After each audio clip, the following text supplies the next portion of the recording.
恵み深い天の父なる神様、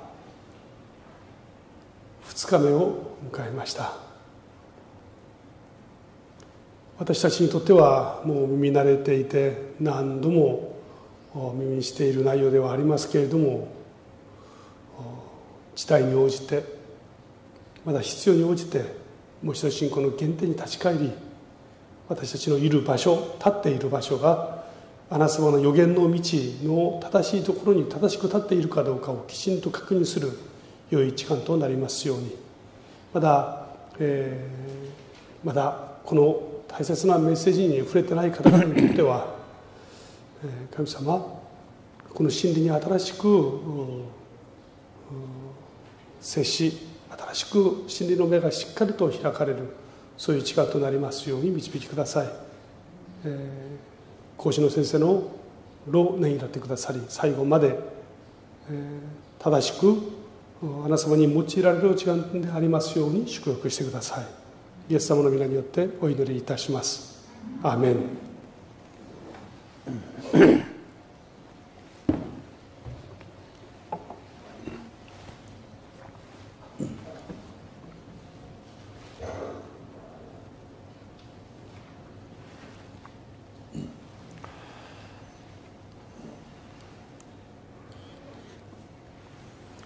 아리가데 고자이마스. 감사합니다.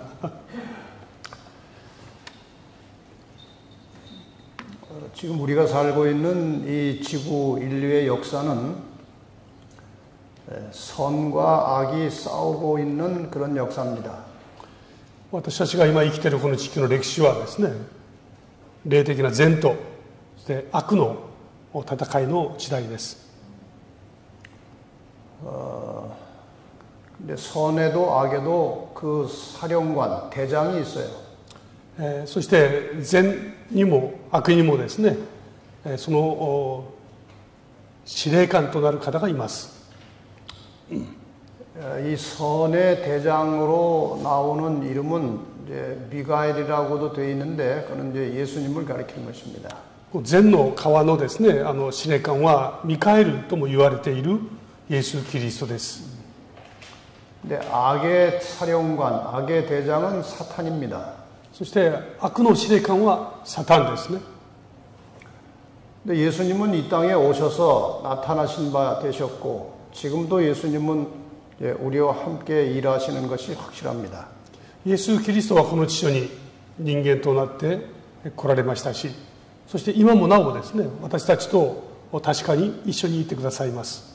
사탄은 악의 사령관인 사탄은 아무도 본 사람이 없어요. ところがこの悪の司令官であるサタンはですね、誰も会ったことがありません。 그 사탄도 영적인 존재이기 때문에 사람의 눈에 보이지 않아요. サタンも霊的な存在ですから、人の目には見えないわけですね。 그러니까 숨어 있는 것입니다. 隠れています。 그러나 일을 어떻게 하는가 하면은 인간 대리자를 세워놓고 그 대리자를 통해서 사탄이 자기의 계획을 그 인간 대리자를 통해서 이제 일을 하는 것입니다. ですから直接表に出てきませんけれども、自分の代理者となるですね、ものを用いて、その代理者を通してこの戦いに臨んでいます。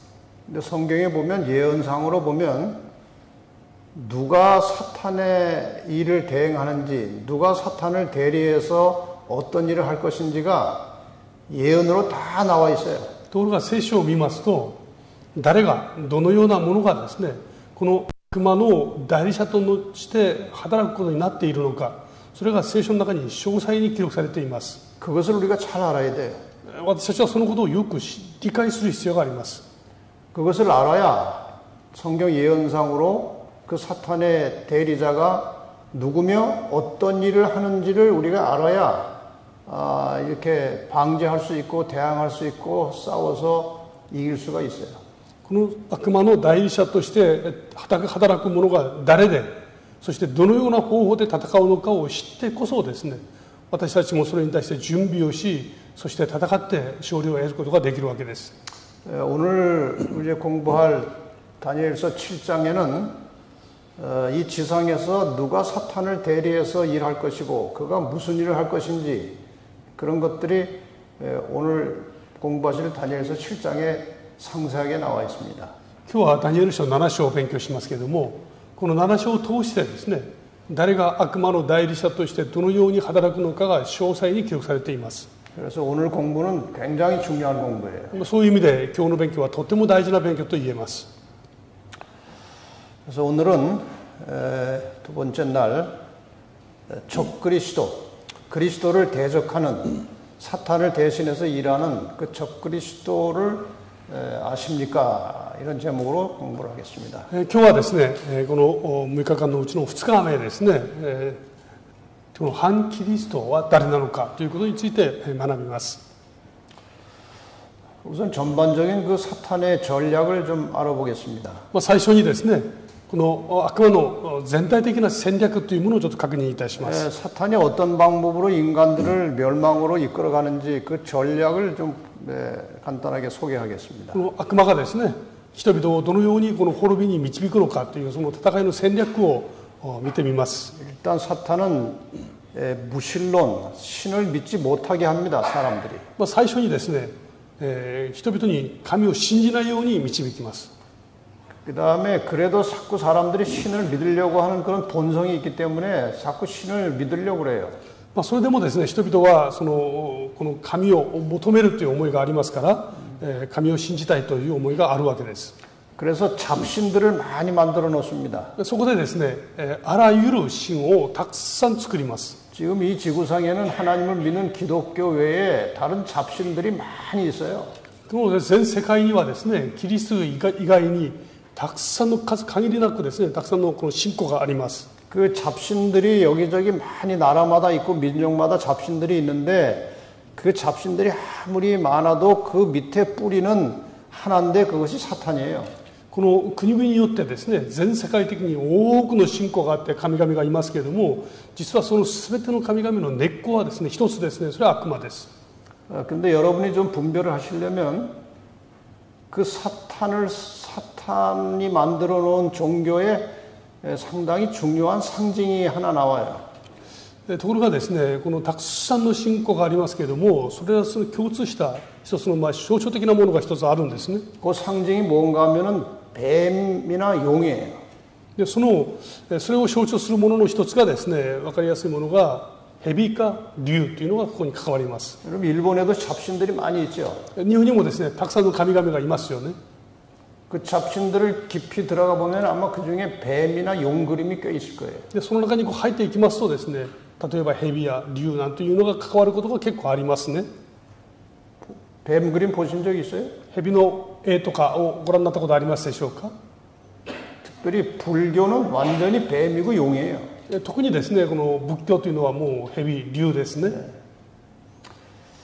그래서 우리가 이제 이 사탄이 만들어 놓은 종교가 많이 있는데 사람들이 그리로 다 빠져 들어가요. 悪魔はですね、今申し上げたようにたくさんの宗教を作っていますし、まだ多くの人々はですね、それに惑わされています。 근데 잡신을 믿지 않고 하나님을 믿는 사람들이 또 있다 이거죠. でその中でもですね、それらのものに惑わされずに神様を正しく信じる人々がいます。 그 하나님을 믿는 사람들은 사탄이 어떻게 끌고 가느냐? 성경의 진리와 교리를 이렇게 바꿔놓고 변경시켜 놓아서 잘못 믿도록 하는 것입니다. ですからこの神様を信じようとする人々を神様の中で悪魔はどのように働くかというと、教えられたその真理の中にですね、誤ったものを混ぜて、そして誤ったところに導きます。 그 오류와 이설 같은 것으로 사람들을 잘못 믿게 만드는 거예요. 誤った真理ですね、誤った教えをその真理の中に偽物として入れておきますね。 성경을 잘 모르고 그냥 하나님 믿는 겁니다. ですから聖書をよく知らずに神様を信じるわけです。 그래서 마태복음 7장 21절에 보면은 나더러 주여 주여 하는 자마다 천국에 들어가는 것이 아니고 내 아버지의 뜻대로 행하는 자가 들어간다 이렇게 돼 있어요. ですからマタイの福音書を見ますとですね、私に主よ主よというものがみんな天国に入るわけではない。父の御心を正しく行う者だけが入るんだとここに教えてますね。 그러니까 사탄이 하나님 믿는 사람들을 미혹하는 아주 중요한 방법은 성경의 진리를 잘 모르게 만들고 다른 오류가 섞여서 하나님을 잘못 믿게 만들어서 멸망시키는 거예요. ですからこの悪魔はですね、この神様を信じる人々の前で、この聖書の真理を正しく理解できないようにしたり、あるいはそこにいろんなものを混ぜてですね、間違った真理を理解するようにするわけです。 예를 들면 하나님께서는 성경에 제7일 안식일을 예배일로 정해 주셨어요. で聖書を見ますと、神様は第7日安息日を礼拝日として神様ご自身が定めてくださいました。 근데 그 예배일을 이렇게 바꿔놓은 겁니다. ところが 일요일로. その礼拝日をですね、変えてしまっているわけですね、日曜日に。 그다음에 이 하나님 믿고 구원받는 상당히 중요하고 정확한 방법이 성경에 나오는데 사람들이 그거를 잘 모르고 그냥 예수를 믿어요. で聖書の中には実は神様を正しく信じることができるように正確な道を備えてくださったんですね。ところが人々はそれを知らずに神様を信じています。 그래도 이제 진리를 제대로 깨닫고 믿는 사람들이 또 있어요. でそれでもなおですね、その中には神様を正しく信じて真理に気づいてですね、神様を信じる人々がそれなりにいます。 그 진리를 제대로 알고 믿는 사람들을 사탄이 미혹하는 또 다른 방법은 진리는 알지만 세속화시키는 거예요. でその神様を信じて正しく真理に気づいた人々はですね、でこの人々を世俗化させてしまいます。 이 재림교회는 성경의 아주 정확한 진리를 많이 알고 있고 진리를 가르치고 있어요. このセブンス・アドベンチスト教会はですね、聖書の真理を正しく知っていますし、そしてそのことを正しくですね、まだ伝えています。 제가 지금 유튜브 방송을 하고 있습니다. 한국에서. 私は今ですね、韓国でYouTube によるその伝道働きをしています。 그리고 우리 재림교회 올바른 진리를 유튜브 방송을 통해서 이제 많이 내보내고 있어요. で、セブンス・アドベンチスト教会のですね、正しい真理をこの YouTube を通してたくさん知らせています。 그런데 일반 다른 교인들이 우리 안식일 교인 말고 다른 교인들이 그 방송들을 요새 많이 들어요. ところがそのST 教会の信徒のみならずですね、他の教会の方々もたくさんアクセスがあります。 근데 그분들이 이제 연락이 오는데 자기들이 그동안 잘못 믿고 있던 것을 이제 깨달았다는 거예요. でその方々からたくさんの連絡をいただきますね。今まで神様を信じていましたけども、誤って信じていましたという連絡です。 그래서 교회 여러 사람들이 이제 우리 교회로 지금 자꾸 오고 있어요. 진리를 제대로 깨닫고. でそこでその真理に気づいてですね、多くの方々が今この私たちの教会に戻ってきています。 근데 이미 이렇게 해서 진리를 깨닫고 이제 재림 교인으로 이 안식일 교회에 들어와 있는 교인들이 있어요. ですからそのように気づいてですね、ST 教会の中に入ってきている方々が最近たくさんいらっしゃいます。 사탄이 그런 사람들을 가만히 두지 않아요. 悪魔がそういう人々をですね、放っておきません。 진리를 알고 있어도 그 진리에 순종하지 않게 만드는 것입니다. つまり真理を知っていてもですね、そこに従わせないように仕向けます。 진리를 깨달았으면 진리대로 살아야 돼요. 真理に気づいたならばそれに従って生きるべきですね。 그 진리대로 안 살면 세속화되는 것입니다. その通りに従って生きなければ世俗化していきます。 교회는 다니지만 세상 사람과 다를 바가 별로 없어요. 教会に通ってますけども、世の中とあまり変わらないことになりますね。 그다음에 또 어떤 경우에는 광신적으로 만들어 버려요. でもう一つはですね、狂信的に作ってしまいます。 그래가지고 다른 사람 자꾸 정죄하고. ですからそのことによって他の人を批判したりですね。 그리고 아주 너무 극성스럽게 야단스럽게 그냥 이 신앙을 하니까 가족들도 그런 사람 싫어하고 주변 사람들도 싫어해요. 信仰がどう過ぎてしまってですね、家族の中でも嫌われますし、周りからもですね、もう近づかない、誰も近づかないんですね。 그래서 우리는 이 신앙을 상당히 건전하게 균형지게 해야 됩니다. ですから私たちの信仰は健全にですね、バランスよく信じていく必要があります。 그래서 이런 진리를 알고 세속화되지도 않고 광신으로 가지도 않고 하나님 뜻대로 신실하게 순종하고 사는 사람들을 성경은 남은 자손이라 남은 자라 그럽니다. でこの神様を信じる人々の中でですね、世俗化せず、そして形式化せずですね、真実に御言葉に従って生きる人々を聖書は残りの民と教えています。 이 사람들이 결국 예수님 재림하실 때 이제 구원받을 사람들이에요. この人々がですね、イエス様が再臨される時に救われる人たちなんですね。 자, 그래서 우리는 예수를 믿어도 그냥 건성으로 믿으면 안 되고 성경을 정확하게 이해하고 역사를 확실하게 잘 보면서 올바른 길을 가야 되는 것입니다. ですから私たちがイエス様を信じるときはですね、適当に信じてはならないわけですね。真理を正しく知って、そしてその言葉に忠実に従って生きることが大事です。 이제 우리가 오늘 공부할 것은 이 누가 어떤 오류를 만들어서 퍼뜨려서 하나님을 잘못 믿게 하는지 오늘 그거를 좀 공부하려고 그래요. 今日はですね、誰が何をどのように変えてですね、そして誤った信仰に導くのか、それをしっかりと確認をしたいと思います。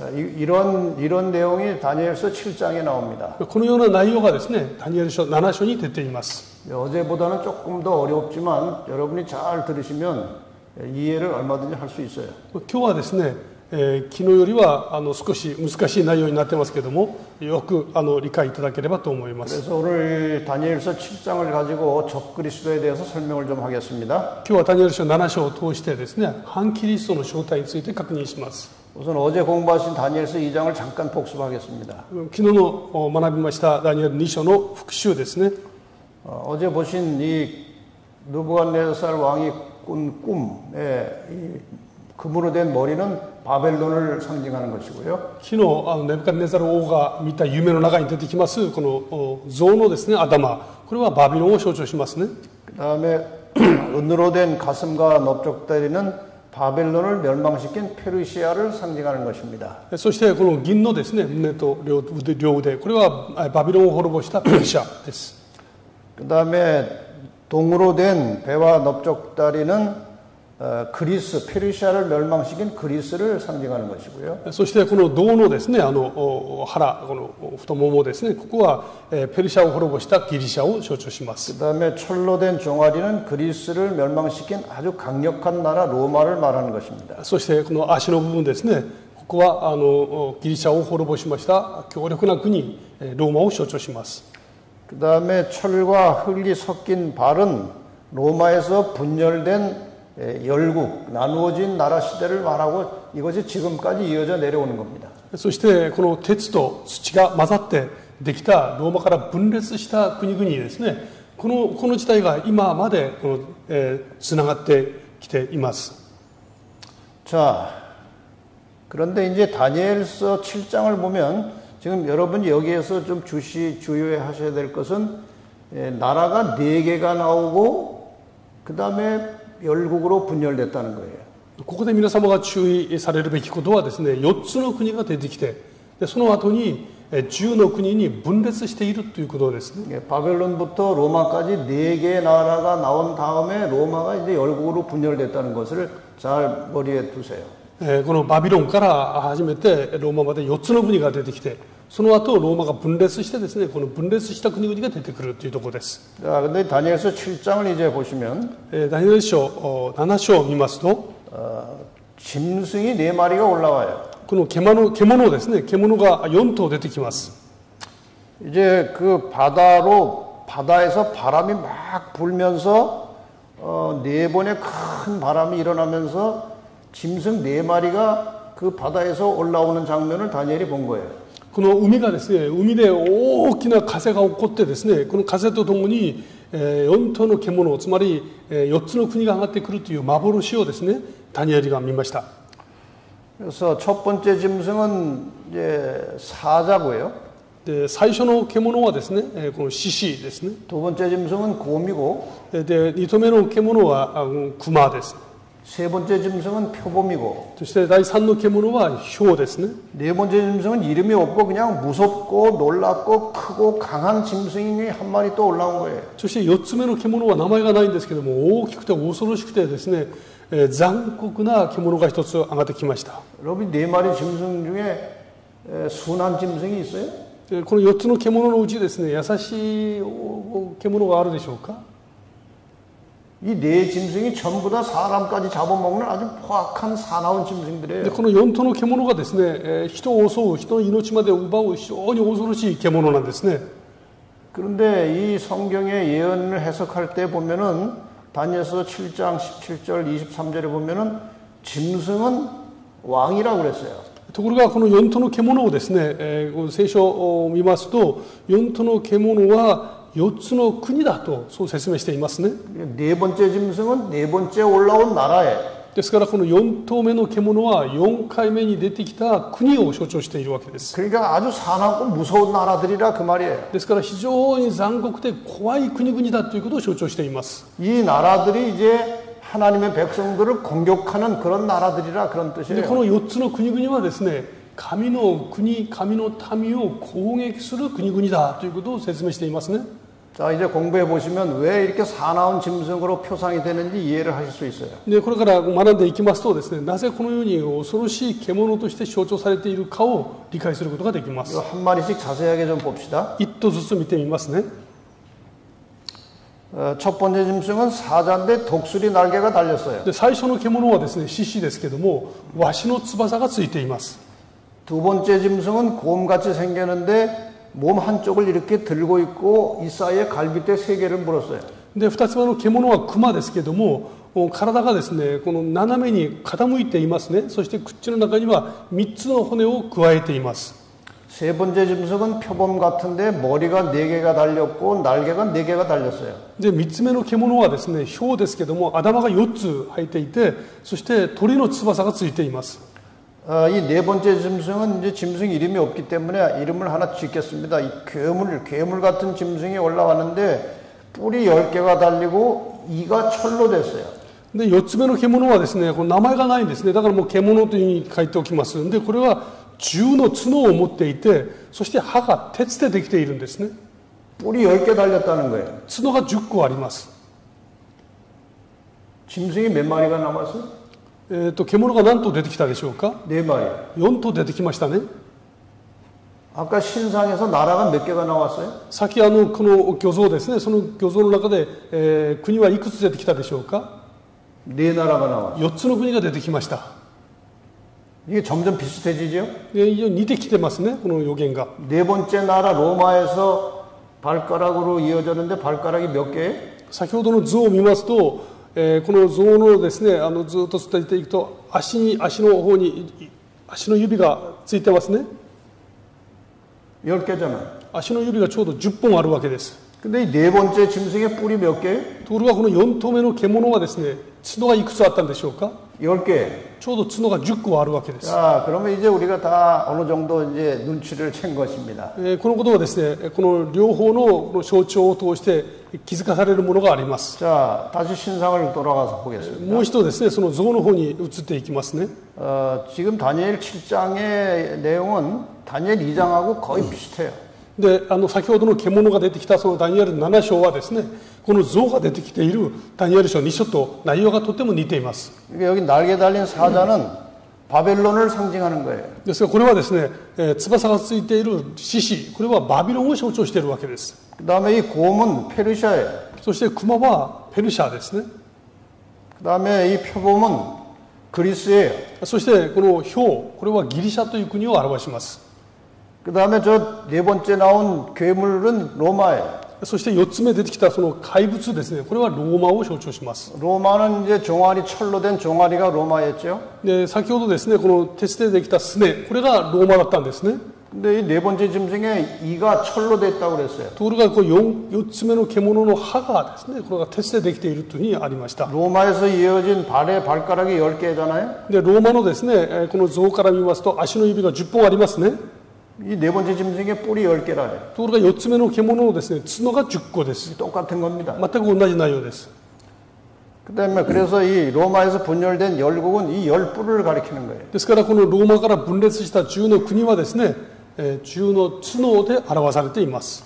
근데 이 짐승은 조금씩 각각 특이한 모양을 가지고 있어서 그 특이한 게 왜 특이한 건지 설명을 で 하겠어요. この動物はですね、それぞれこの非常に特別な特性がありますね。なぜこのような動物で例えられたかを確認します。 첫 번째 나온 사자에게 독수리 날개가 달렸어요. 最初の獣ですね、獅子、そこには、このワシの翼がついていました。 지상에서 제일 강한 동물 사자에게 공중에서 제일 빠르고 강한 그 독수리 날개가 달렸다 이거죠. この地上で最も強い動物ですね、獅子にこの空で一番強くて速い動物のこのワシのですね、翼がついていますね。 이것은 아주 강력한 힘을 가지고 신속하게 세계를 정복한 나라 力,를 상징하는 거예요. これは強力な力を持って迅速にですね、世界を支配していた国を象徴します。 그 다음에 이 곰은 몸 한쪽을 들었다고 그랬어요. ところが2つ目の動物ですね、クマは体が斜めになっていったってあります。 몸 한쪽을 들면은 균형이 잘 잡히지 않아요, 몸에. この体が傾くとですね、バランスを取るのが難しいですね。 그런데 이 두 번째 짐승은 이 바벨론을 멸망시킨 우리가 그냥 페르시아 하는데 실제로는 메데라는 나라하고 페르시아라는 나라하고 두 나라가 힘을 모아서 바벨론을 쳤어요. まあ私たちがですね、この2番目の国はペルシャと言いますけど、実は本来はですね、この2つ目の国はメデという国とペルシャという2つの国の連合軍だったんですね。力を合わせてこのバビロンを滅ぼしました。 그런데 처음에 시작할 단계에서는 메데가 훨씬 힘이 셌어요. 最初はですね、このメデという国が強力な力を持っていたんですね。 그러니까 메데가 강하고 페르시아가 좀 약했어요. でメデは強くてペルシャは弱くて属国でした。 이 균형이 안 맞는 거예요. ですから 힘의 こ 균형이. の力のバランスが悪かったんですね。 근데 나중에는 페르시아가 더 강해져가지고 페르시아가 커지고 메데가 약해졌어요. で後にはですね、このペルシャが強くなってこのメデが弱くなったんですね。 이게 세력 균형이 맞지 않은 것을 그 몸 한쪽을 들은 것으로 표현한 거예요. でこの両国のバランス、力のバランスが合わないものをクマがですね、体が傾いたというふうに表現しています。 결국 메데는 망하고 페르시아 왕국이 된 거예요. で結局ですね、このメデは滅びてペルシャがそれを合併したんですね。 예. 그런데 이 곰의 이사에 갈빗대 3개를 물었다고 그랬어요. ところがこのクマはですね、口の中に骨を3本加えているというふうにあります。 근데 페르시아가 이렇게 세계 정복 사업을 할 때에 세 나라를 멸망시켰어요. でペルシャがですね、世界を征服するときに3つの国を滅ぼしました。 바벨론, 리디아, 애굽 세 나라를 차례차례 멸망시켰어요. バビロン、リディア、それからエジプト、この3つの国をですね、残酷に滅ぼしたんですね。 근데 하나님께서 미리 다 그걸 아시는 거예요. 神様はそれを全てもう前もって知っておられるんですね。 그래서 페르시아를 상징하는 이 곰에다가 갈빗대 3개를 물려놓은 거예요. ですからこのペルシャを象徴する国をクマで象徴し、そして口の中にですね、骨を3本加えさせています。 하나님께서 미래에 될 역사를 다 미리 다 아시기 때문에 이런 상징을 하나님께서 우리에게 만들어 주신 거예요. 神様は初めからこの未来の出来事を全部知っておられるので、前もってですね、このような動物でこのような予言を通して我々に教えてくださっていますね。 그 다음에 이제 페르시아를 멸망시킨 헬라 이 그리스 제국을 상징하는 이 표범은 머리가 4개고 날개가 4개가 있었어요. そしてこのペルシャを滅ぼしたこのギリシャという国はですね、豹ですけども頭が4つついていて、そして翼がついてるんですね。4つの翼です。 이것은 무슨 뜻인가 하면은 이 그리스 제국을 건설한 최초의 왕은 여러분이 아시는 알렉산더예요. このギリシャのですね、国を最初に起こした王は皆さんもご存知でいらっしゃるようにアレクサンダー大王ですね。 네, 알렉산더가 20대에 세계 정복을 시작했어요. でこのアレクサンダーがですね、20代に世界征服を始めました。 그런데 너무 그냥 술을 많이 마시고 그저 방탕하고 살다가 31살에 죽었어요. そしてところがですね、このお酒を飲んで放蕩な生活をしてですね、38歳に亡くなったんです。 갑자기 다 죽었어요. 急死で亡くなったんですね。 그래서 그 나라를 이제 누가 계승할 것이냐 이게 문제가 된 거예요. でそこでこの国を誰が継承していくべきかというのが大きな問題でした。 한 20명의 장군들이 서로 싸워서 자기가 이 나라를 차지하려고 싸웠어요. 자기들끼리. で20名ほどの将軍たちがですね、争いが起こったんですね。私がこの支配する。 근데 나중에 다른 장군들이 다 이렇게 무너져 내려앉고 4 장군이 이제 마지막에 남았어요. でその中でですね、他の国の将軍は全部滅びて、最終的に4つの将軍が残りました。 이 역사 지도책에 보면 이 4 장군이 각각 나라를 조금씩 나누어서 차지하게 됐어요. でこの世界史を見ますとですね、4つのこの将軍がそれぞれ1つの国を4つに分けて、それぞれが支配するようになったんですね。 이 장군 이름까지 다 나오죠. その将軍たちの名前までちゃんと出ています。 네, 카산더, 리시마커스, 프톨레미, 셀리코스 이렇게 나와요. カッサンドラですね、リューシマコス、それからプトレマイオス、セルコス、こういう4つの4人がいますね。 예, 그래서 이 4 나라로 나눠질 것을 하나님 미리 다 아시고 요 표범에다가 머리 4개를 만들어 놓으신 거예요. でこの国が4つに分かれることを神様は知っておられてですね、この豹で象徴し頭を4つつけていらっしゃるわけです。 그 예언은 아주 정확한 겁니다. ですから予言は明確に正確なんですね。 예언은 절대로 빗나가지 않아요. ですから予言は決して変わることがありません。 자, 이제 네 번째 짐승 봅시다. この4つ目の獣ですね。 철로 된 이를 가졌다고 그랬어요. この4つ目の獣はですね、鉄でできた歯を持っているとあります。 철같이 강한ローマ 제국을 말하는 거예요. この鉄のように強いローマ帝国を象徴します。 로마 군인들은 철로 무장을 했어요. ローマの兵士はですね、体を鉄でかばってました。 예, 이 투구도 그렇고 방패도 그렇고 다 철로 무장을 하고 굉장히 강한 나라였어요. 鉄をかぶりですね、鉄で体を覆っていた非常に鉄の国のように強かったですね。 그 다음에 이제 열 뿔이 나오잖아요. そして銃の角が出てきます。 이게 로마에서 나라가 이제 열 나라로 쪼개지는 거죠. つまりそれはローマが銃の国に分裂していくことを表します。 어제 보신 대로 이렇게 나라가 처음에는 동로마, 서로마로 나눴다가 나중에 서로마가 이렇게 여러 나라로 다 쪼개졌어요. 最初はですね、昨日ご覧になりましたように東ローマ、西ローマって分かれましたけども、西ローマがどんどん分裂してですね、中の国に分かれたんですね。 근데 이 두 예언이 다니엘서 2장이나 다니엘서 7장의 예언은 결론은 똑같아요. ダニエル書2章、ダニエル書7章、この2章のですね、予言の結論は同じです。 다니엘서 2장의 결론은 마지막에 하나님이 나라를 만드시겠다 그거예요. ダニエル書2章の予言はですね、最後に神様がご自分の国を建てられるということですね。 그리고 이 나라는 영원한 나라가 될 거라. そしてこの国は永遠に続きます。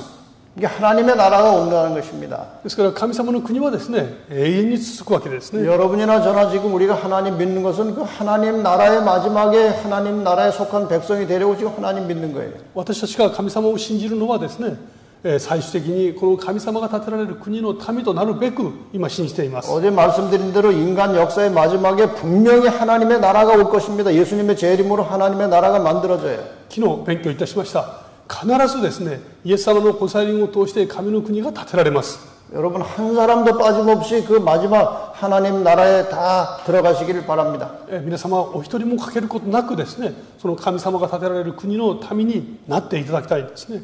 하나님 나라가 오기 전에 죽어도 상관없어요. 예수님께서 부활시켜서 그 나라에 들어가게 하시겠다고 그랬어요. たとえ神様の国がやってくる前にこの地上で死んだとしてもですね、イエス様が復活させてくださるんです。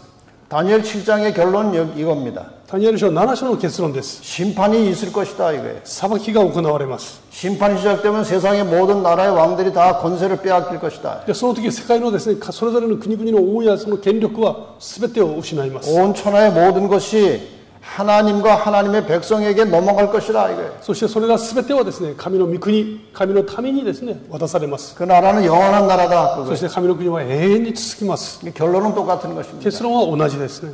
그러니까 다니엘서 2장은 예수님의 재림이 결론이고 ですからダニエル書2章はイエス様の再臨が結論ですし、 다니엘 7장의 결론은 심판이 결론이에요. ダニエル書7章はですね、神様の裁きが結論です。 그래서 결론을 말씀드리면 하나님을 대적하고 하나님의 백성을 핍박하는 죄 많은 인간 나라의 역사는 하나님의 심판과 재림으로 끝난다는 거예요. 結論を申し上げますとですね、神様に敵対してその民を迫害する世の罪の歴史は終わってですね、神の裁き、そしてイエス様の再臨で全ては終わるんだということです。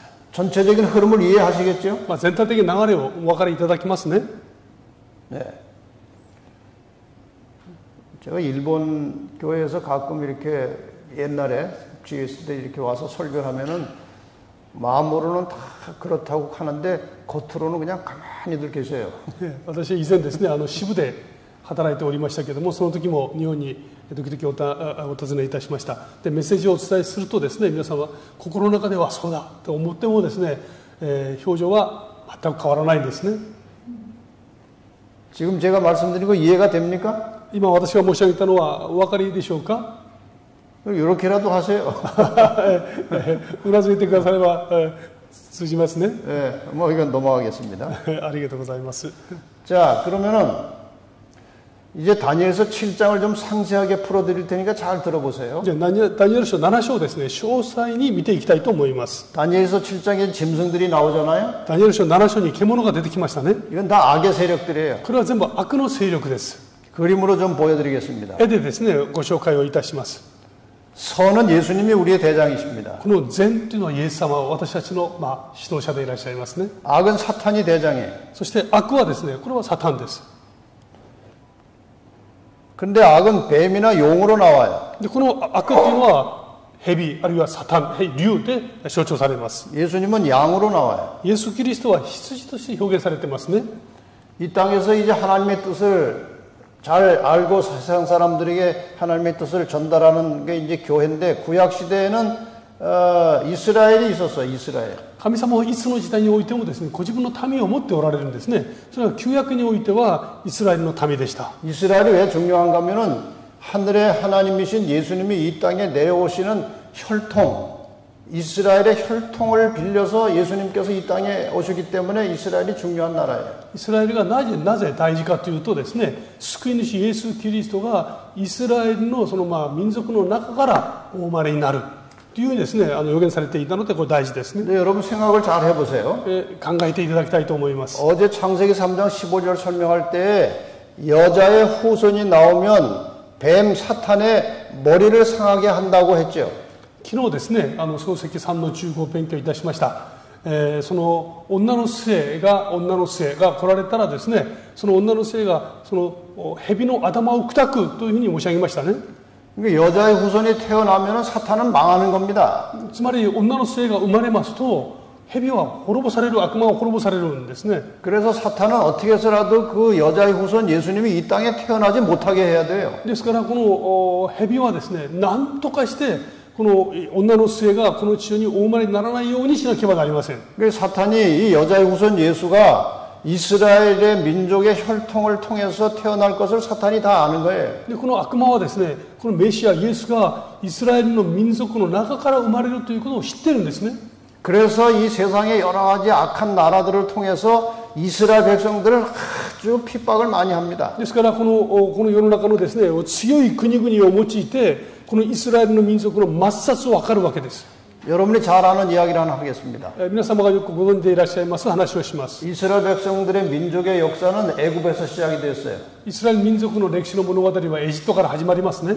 요셉이 이제 애굽으로 팔려간 다음에 ヨセフがエジプトに売られて入りました。 그 야곱의 집 식구들이 나중에 다 이제 요셉을 따라서 애굽에 다 들어갔어요. でヤコブの家族がみんなですね、このヨセフに導かれてエジプトに入りました。 거기서 이스라엘 민족이 크게 번성을 했어요. そこでイスラエルがですね、大きな民族として大きくなっていきました。 근데 그 애굽의 왕이 바로가 이스라엘을 가만히 보니까 굉장히 강한 민족으로 이제 커가는 거예요. でこのエジプトのパロがですね、よく見てみますとこのイスラエル民族が大きな国家として成長していきますね。 그래서 바로가 무슨 명령을 한번 내렸는가 하면요. そしてパロはですね、心配になって命令を下しますね。 이스라엘 집에 남자아이 나면 다 죽이라고 그랬어요. イスラエルで生まれた男の子は全部殺してしまいなさい。 그 이스라엘 남자가 아들 낳는 대로 다 죽이면은 여자만 남아요. この男の子生まれるたびにですね、男の子全部殺してしまうと最終的には女性だけが残ります。 그럼 나중에 이스라엘 민족이 다 멸종이 돼 버려요. そうすると結局はですね、この民族がもう滅ぼされてしまうんですね。 그럼 누가 못 태어나요? そうすると誰が生まれないんでしょうか。 여자의 후손 예수가 못 태어나는 そう 거예요. すると女の末イエス・キリストが生まれることがないんですね。 그러니까 바로가 이스라엘 집에 남자아이를 죽이라고 하는 것은 바로 아이디어가 아니고 사탄의 전략이에요. ですからパロがですね、イスラエル民族の男の子を全部殺してしまいなさいって言ってるのはそのパロのアイデアじゃなくて悪魔のアイデアだったんです。 그래서 지금 여기 나오는 이 짐승이 상징하는 나라들은 어디를 집중적으로 공격했는가 하면은 이스라엘을 집중적으로 공격한 거예요. でここに出てきます獣たちはですね、全部強制的にイスラエル民族を集中的に攻撃する勢力です。 이스라엘 민족을 이 지구상에서 쓸어버리려고 한 거예요. イスラエル民族をこの地上から完全に消滅させようとして働いた勢力です、ね。 그래야 예수가 이 땅에 못 태어나는 거예요. ですからこのイスラエル民族を通して生まれるであろうイエス・キリストが生まれなくなるんです。 그래서 이제 이 사자가 등장한 바벨론은 そのバビロン、その獅子として象徴されていますこのバビロンですね。 이스라엘을 포로로 잡아갔어요. ですからそのイスラエルを攻撃して捕囚として連れて行きました。 그 다음에 바벨론에 이어서 올라온 페르시아는 次にですね、この熊で表しているペルシャという国は、 네, 그 지역에 사는 유대인들을 전부 다 죽이려고 그랬어요. その地域に住んでいるユダヤ人たちを全部殺そうとしたんですね。 여러분 그 에스더 시대에 그 모르드게하고 그 하만 이야기 아시잖아요. エステルの時代ですね、モルドカイとこのハマンの話ご存知ですね。 그때 다 죽이려고 그랬어요, そ 유대인들. の時ユダヤ人を全滅させようとしたんですね。 근데 하나님께서 그것을 다 이제 역전시키셨죠. で神様はそこに介入して止めてくださったんですね。 그다음에 나온 그리스도 마찬가지예요. でその次に出てくるギリシャも同じです。 이스라엘을 핍박한 것입니다. イスラエルを迫害したんですね。 그다음에 로마 제국 이스라엘을 핍박했어요. そしてローマの帝国もイスラエルを攻撃していますね。 근데 이 로마 시대에 예수님이 오신 겁니다. ところがこのイエス様はですね、このローマの時代に来られました。 그래서 예수님은 로마의 사형에 의해서 십자가에 돌아가셨어요. そしてイエス様はですね、このローマの時代に捕らえられて十字架で死なれました。 이렇게 해서 이 나라들이 전부 다 하나님의 백성과 하나님의 뜻을 다 공격한 거예요. ですからこれらの国がですね、神様の民、神様のその民の働きをそれを攻撃したんですね。 그다음에 예수님께서 오셔서 올라가신 다음에 이제 이 땅에 교회가 탄생했어요. そしてイエス様がですね、この地上で死なれて天に帰られました。昇天された。この地上に教会を残されたんです。 그러니까 이스라엘의 의미는 이제 십자가에서 끝났고 그다음에 이 땅에 교회가 남겨진 것입니다. で、イスラエル民族の意味はですね、十字架とともに終わって、そしてこの地上には教会が残っていきます。 그리고 로마는 망했어요. で、そしてローマは滅びました。 그럼 로마가 초기에는 교회를 많이 핍박했죠. ローマは初期にはですね、教会をたくさん迫害したんですね。 그 원형극장에다가 이제 예수 믿는 사람을 잡아놓고 막 사정없이 죽였어요. 円形ローマのコロシアム円形劇場ですね、あそこにクリスチャンたちを捕らえてたくさん殺したんですね。 네, 그러다 이제 로마는 망했어요. その後ローマは滅びました。 그 다음에 누가 올라와서 하나님의 백성들을 핍박할 것이냐 이거예요. でその次誰がこの神の民をですね攻撃するだろうかです。 그 로마 제국 이후에 교회와 성도들을 핍박할 세력이 무엇인가 이거예요. でローマの帝国の後にですね、この教会とその神様の民を迫害勢力は一体誰なんだろうかということです。 이제 거기에 대해서 다니엘서 7장이 상세하게 설명하는 겁니다. でそれについてダニエル書7章が詳細に記しています。 자, 이제 다니엘 이제 7장을 잘 보시면 네 번째 짐승에서 올라온 10뿔 사이에서 작은 뿔이 하나 올라와요. このダニエル書7章を見ますとですね、この獣の10の角の中からですね、小さな角が1本出てくるというのが記されています。 이 작은 뿔이 심상치 않은 거예요. でこの小さな角がこれが不思議なものなんですね。 그러니까 로마가 열국으로 분열된 이후에 뭐가 하나 올라온 거예요. つまりローマが分裂した国々の中からですね、何か一つ不思議な国が生まれてきます。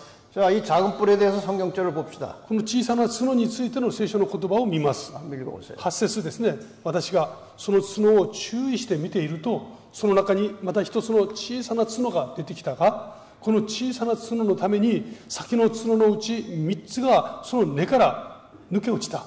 見よ、この小さい角には人間の目のような目があり、また大きなことを語る口があった。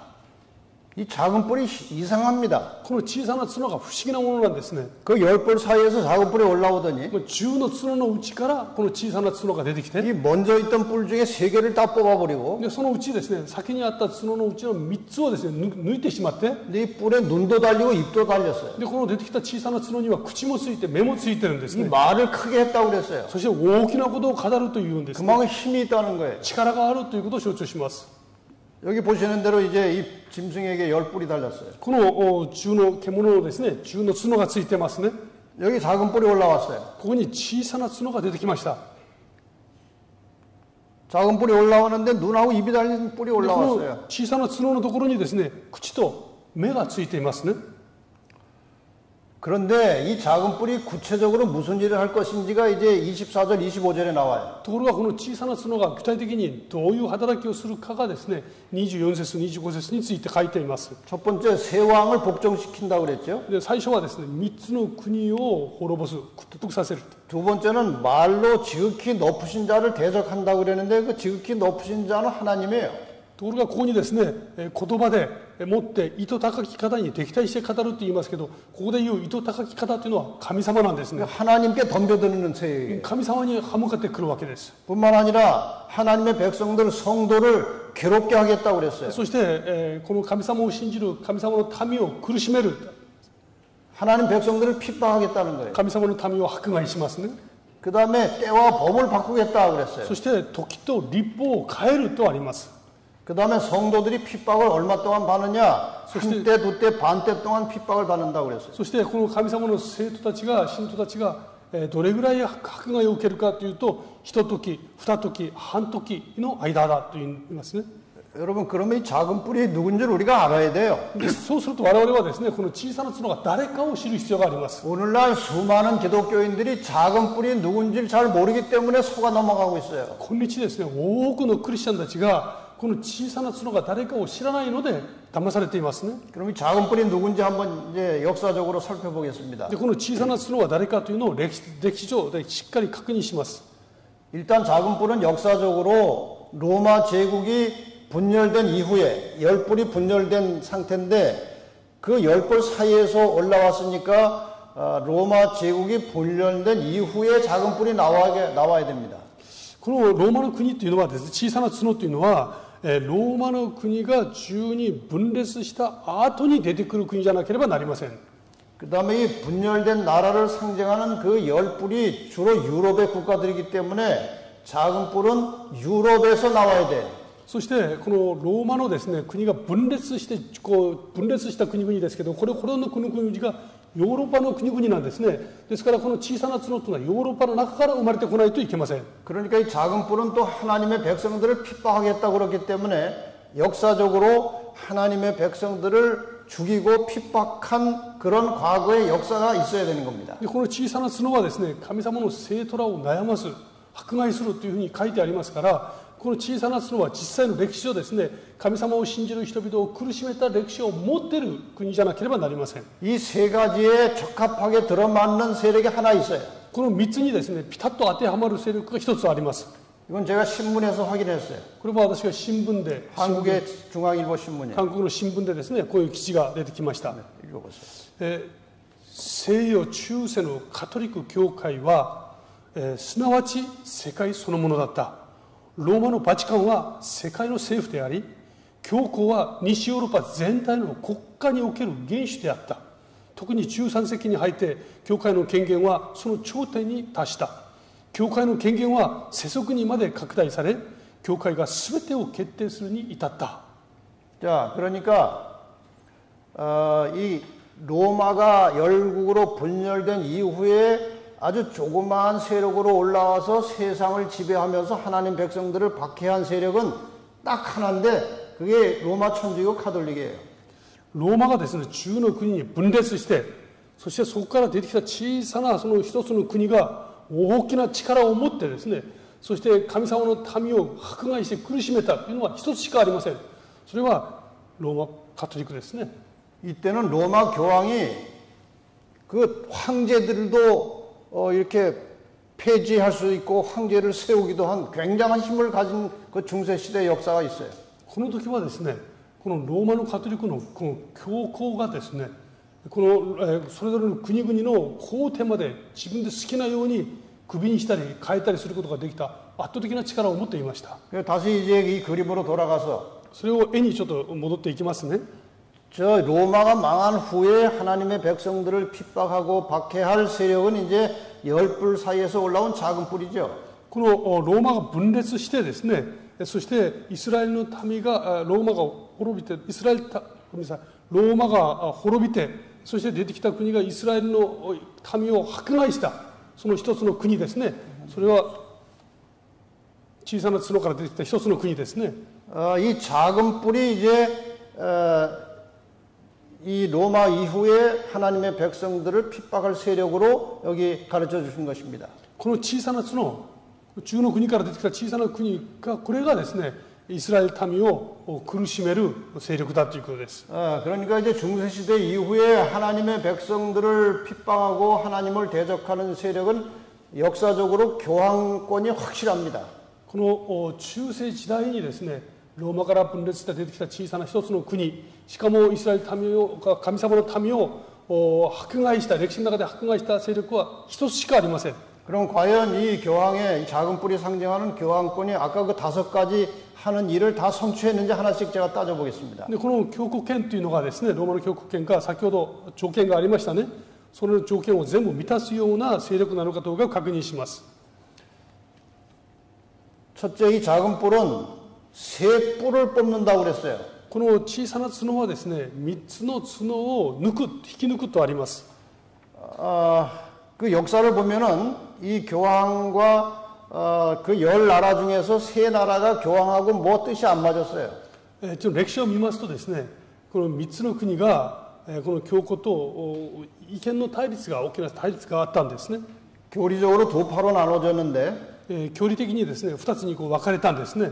이 교황권은 아다나시우스파의 교리를 믿고 있었고 教皇権はですね、アダナシウス派の教理を信じていました。 그다음에 교황에게 덤벼들고 저항한 또 다른 아리우스파가 있었어요. でその教皇に対して歯向かってですね、抵抗していたその3つのアリウス派というの3つの国がありました。 그래서 교황에게 저항하고 덤벼드는 파가 세 나라가 있었어요. でこの教皇にですね、敵対する挑戦する3つの国があったんですね。 그 세 나라가 헤룰리, 반달, 동코트였습니다. ヘルリ、バンダル、東コートでした。 그 10나라 중에 세 나라가 교황한테 덤벼들었어요. この10の国のうちにこの3つの国がですね、教皇権に対して挑戦をしてきたんです。 그래서 이 동로마의 힘을 빌려가지고 이 세 나라를 교황이 차곡차곡 다 이렇게 멸망시켰어요. でこの教皇はですね、東ローマの力を借りて3つの国を一つずつ滅ぼしていったんですね。 근데 이 마지막으로 끝까지 저항하던 민족이 고트족이었어요. ところが最後までですね、抵抗していったのがゴート族でした。 헤룰리는 493년에 정복을 했고 ヘルリは493年に征服しましたし、 반달은 534년에 정복을 했고 バンダルは534年に征服しました。 근데 동코트가 계속해서 이제 덤벼들고 있었어요. ところがその東コートは最後まで残っていました。 그런데 이제 역사책에 보면 이런 기록이 나와요. で歴史の本を見ると次のようにあります。 이 고트족을 이제 멸망시킬 때 어떤 일이 있었는지 한번 읽어보세요. このゴート族をですね、滅ぼすときどのようなことがあったかを読んでみますね。ゴート族の被害はとても大きかった。戦闘中に死亡した者以外にもティベル川に溺れて死んだ者も多かった。その後1年と9日の間に戦いが続いて、ゴート族のローマ包囲は AD538年3月中旬頃に終わりを迎えた。 이 마지막으로 고트족을 정복시킬 때 역사의 기록에 보면은 이 고트족이 로마를 포위하고 있었는데 1년 9일 동안 포위해가지고 계속 로마를 위협하고 있다가 갑자기 이제 내부적으로 문제가 생겨서 이제 퇴각을 하는데 언제 완전히 그 사람들이 이제 끝나는가 하면은 기원 후 538년 3월 중순경에 끝났어요. 1年9日間戦いが続きましたけども、東ゴート族はですね、ローマのこの力を包囲してすごく力強く抵抗していたんですね。ところが抵抗していた東ゴート族の中に内部的な問題が起こって力が一気に弱くなっていったんですね。でそれでこの戦いが急激に終わっていくわけです。でその終わった時期がちょうど AD538年3月中旬頃だと歴史の記録にちゃんと残っていますね。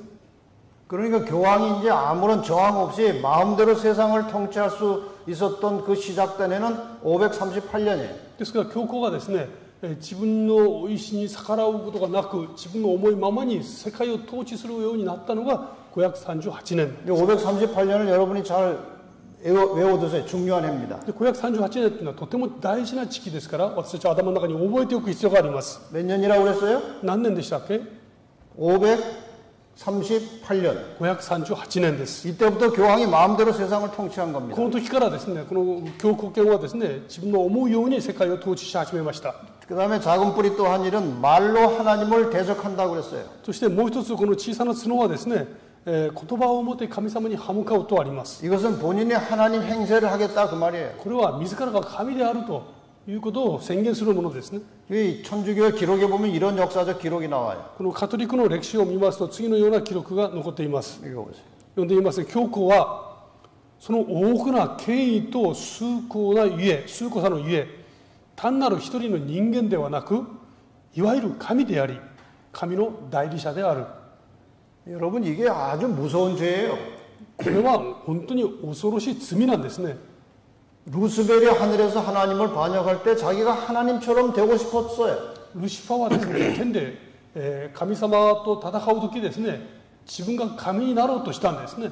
근데 지금 이 사탄을 대신해서 싸우고 있는 이 교황이 뭐라고 말하는가 하면은 교황은 하나님과 같은 그런 존재다 그러는 거예요. ところがこの悪魔のですね、手下となっているこの教皇ですね、教皇が自ら言うわけです。私は神の代理者だ。 또 이런 말도 했습니다. で次のような言葉もあります。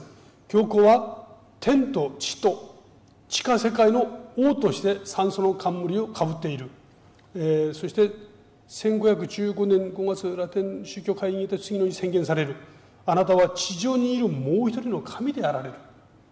그러니까 이 교황이 가지고 있는 이 면류관 중에 3층짜리 면류관이 있어요. この教皇が持っているですね、この冠がですね、酸素になっているものがあります。 이게 무슨 뜻인가 하면은 교황은 하늘과 땅과 지하 세계의 왕이다 그런 뜻이에요. この3つのこの酸素になっている冠が持つ意味はですね、天と地と地下世界における王だ。